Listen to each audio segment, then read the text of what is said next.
अर्जुन ने कहा, हे कृष्ण, पहले आप मुझे कर्म त्यागने के लिए कहते हैं, फिर आप भक्ति पूर्वक कर्म करने का आदेश देते हैं। क्या आप अब कृपा करके निश्चित रूप से मुझे बताएंगे कि इन दोनों में से कौन अधिक लाभप्रद है? श्री भगवान ने उत्तर दिया, मुक्ति के लिए तो कर्म का परित्याग तथा भक्ति में कर्म दोनों ही उत्तम है, किंतु इन दोनों में से कर्म के परित्याग से भक्ति युक्त कर्म श्रेष्ठ है। जो पुरुष ना तो कर्म फलों से घृणा करता है और ना कर्म फलों की इच्छा करता है, वह नित्य सन्यासी जाना जाता है। हे महाबाहु अर्जुन, ऐसा मनुष्य समस्त द्वंद्वों से रहित होकर भव बंधन को पार कर पूर्णतया मुक्त हो जाता है। अज्ञानी ही भक्ति को भौतिक जगत के विश्लेषणात्मक अध्ययन से भिन्न कहते हैं। जो वस्तुतः ज्ञानी है वह कहते हैं कि जो इनमें से किसी एक मार्ग का भली भांति अनुसरण करता है वह दोनों के फल प्राप्त कर लेता है। जो यह जानता है कि विश्लेषणात्मक अध्ययन द्वारा प्राय स्थान भक्ति द्वारा भी प्राप्त किया जा सकता है और इस तरह जो संख्य योग तथा भक्ति योग को एक समान देखता है वही वस्तुओं को यथारूप में देखता है। भक्ति में लगे बिना समस्त कर्मों का परित्याग करने से कोई सुखी नहीं बन सकता, परंतु भक्ति में लगा हुआ विचारवान व्यक्ति शीघ्र ही परमेश्वर को प्राप्त कर लेता है। जो भक्ति भाव में कर्म करता है, जो विशुद्ध आत्मा है और अपने मन तथा इंद्रियों को वश में रखता है, वह सभी को प्रिय होता है और सभी लोग उसे प्रिय होते हैं। ऐसा व्यक्ति कर्म करता हुआ भी कभी नहीं बंधता। दिव्य भावनामृत युक्त पुरुष देखते, सुनते, स्पर्श करते, सूंघते, खाते, चलते फिरते, सोते तथा श्वास लेते हुए भी अपने अंतर में सदैव यही जानता रहता है कि वास्तव में वह कुछ भी नहीं करता। बोलते, त्यागते, ग्रहण करते या आंखें खोलते बंद करते हुए भी वह ये जानता रहता है कि भौतिक इंद्रियां अपने अपने विषयों में प्रवृत्त हैं और वह इन सब से पृथक है। जो व्यक्ति कर्म फलों को परमेश्वर को समर्पित करके आसक्ति रहित होकर अपना कर्म करता है वह पाप कर्मों से उसी प्रकार अप्रभावित रहता है जिस प्रकार कमल पत्र जल से अस्पर्श्य रहता है। योगी जन आसक्ति रहित होकर शरीर, मन, बुद्धि तथा इंद्रियों के द्वारा भी केवल शुद्धि के लिए कर्म करते हैं। निश्चल भक्त शुद्ध शांति प्राप्त करता है क्योंकि वह समस्त कर्म फल मुझे अर्पित कर देता है। किंतु जो व्यक्ति भगवान से युक्त नहीं है और जो अपने श्रम का फल कामी है वह बंध जाता है। जब देहधारी जीवात्मा अपनी प्रकृति को वश में कर लेता है और मन में समस्त कर्मों का परित्याग कर देता है तब वह 9 द्वारों वाले नगर में बिना कुछ किए कराए सुखपूर्वक रहता है। शरीर रूपी नगर का स्वामी देहधारी जीवात्मा ना तो कर्म का सृजन करता है, ना लोगों को कर्म करने के लिए प्रेरित करता है, ना ही कर्म फल की रचना करता है।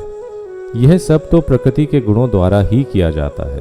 परमेश्वर ना तो किसी के पापों को ग्रहण करता है ना पुण्यों को, किंतु सारे देहधारी जीव उस अज्ञान के कारण मोहग्रस्त रहते हैं जो उनके वास्तविक ज्ञान को आच्छादित किए रहता है। किंतु जब कोई उस ज्ञान से प्रबुद्ध होता है जिससे अविद्या का विनाश होता है तो उसके ज्ञान से सब कुछ उसी तरह प्रकट हो जाता है जैसे दिन में सूर्य से सारी वस्तुएं प्रकाशित हो जाती हैं। जब मनुष्य की बुद्धि, मन, श्रद्धा तथा शरण सब कुछ भगवान में स्थिर हो जाते हैं तब वह पूर्ण ज्ञान द्वारा समस्त कल्मश से शुद्ध होता है और मुक्ति के पथ पर अग्रसर होता है। विनम्र साधु पुरुष अपने वास्तविक ज्ञान के कारण एक विद्वान तथा विनीत ब्राह्मण, गाय, हाथी, कुत्ता तथा चंडाल को समान दृष्टि से देखते हैं। जिनके मन एकत्व तथा समता में स्थित हैं, उन्होंने जन्म तथा मृत्यु के बंधनों को पहले ही जीत लिया है। वे भ्रम के समान निर्दोष हैं और सदा भ्रम में ही स्थित रहते हैं। जो ना तो प्रिय वस्तु को पाकर हर्षित होता है और ना अप्रिय को पाकर विचलित होता है।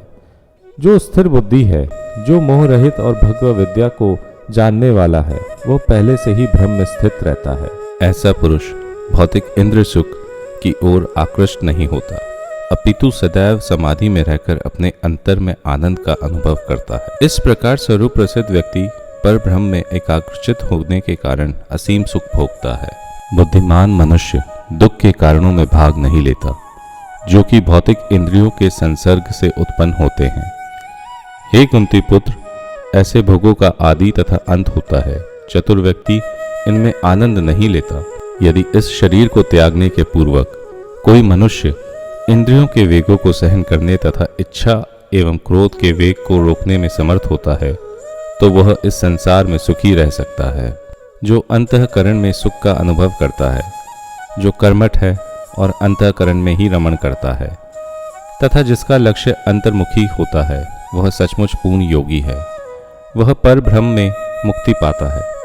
जो लोग संशय से उत्पन्न होने वाले द्वैत से परे हैं, जिनके मन आत्म साक्षात्कार में रत हैं, जो समस्त जीवों के कल्याण कार्य करने में सदैव व्यस्त रहते हैं और जो समस्त पापों से रहित हैं, वे मुक्ति को प्राप्त होते हैं। जो क्रोध तथा समस्त भौतिक इच्छाओं से रहित हैं, जो सर्वप्रसिद्ध आत्मसंयमी हैं और संसिद्धि के लिए निरंतर प्रयास करते हैं, उनकी मुक्ति निकट भविष्य में सुनिश्चित है। समस्त इंद्रिय विषयों को बाहर करके, दृष्टि को बोहों के मध्य में केंद्रित करके, प्राण तथा अपान वायु को नथुनों के भीतर रोककर और इस तरह मन, इंद्रियों तथा बुद्धि को वश में करके जो मोक्ष को लक्ष्य बनाता है, वह योगी इच्छा, भय तथा क्रोध से रहित हो जाता है।